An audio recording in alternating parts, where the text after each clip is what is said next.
गोवाचे मुख्यमंत्री माननीय प्रमोद सावंत जी,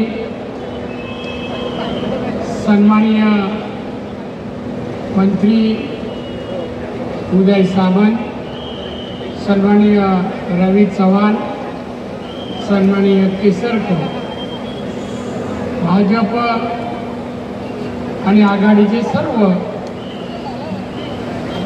पदाधिकारी, लोकप्रतिनिधी आणि उन्हात तापत असलेल्या माझ्या बंधू भगिनींनो आणि तरुण मित्रांनो, मी फक्त आभार मानायला उभा आहे, भाषण करायला नाही.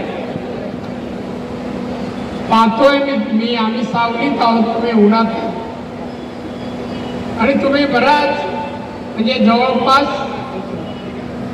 1.5 ते 2 किलोमीटर चालत इथपर्यंत आलात भर उन्हात 12-1च्या सुमारास. हे तुमचा प्रेम, ही तुमची पक्षाची निष्ठा, हे पाहिल्यावर खरोखर मला वाटलं की मी किती नशीबवान आहे की असे कार्यकर्ते मला मिळाले, असे सहकार्य मला मिळाले. आता माननीय देवेंद्र फडणवीस यांनी पण आपलं मनोगत सकाळी त्यांनी फोन केला, दादा आज मी येऊ शकत नाही का नितीन गडकरीच्या इकडे आज मतदान आहे आणि ते त्या विभागात राहतात, तुला काय हरकत.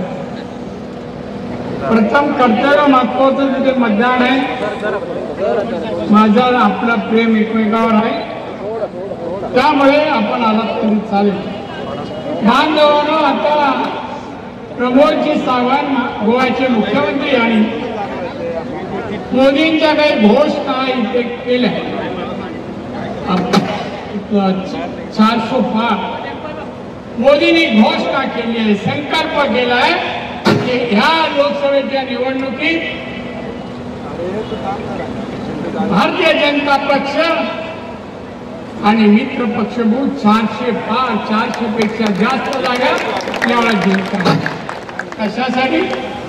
भारत विकसित देश बनवण्यासाठी, भारतातील गरिबी जाऊन आत्मनिर्भर भारत बनावा यासाठी मोदी तिसऱ्यांदा निवडून येऊन हॅट्रिक करणार आहेत आणि त्यांची हॅट्रिक करण्यासाठी आपला प्रयत्न करा.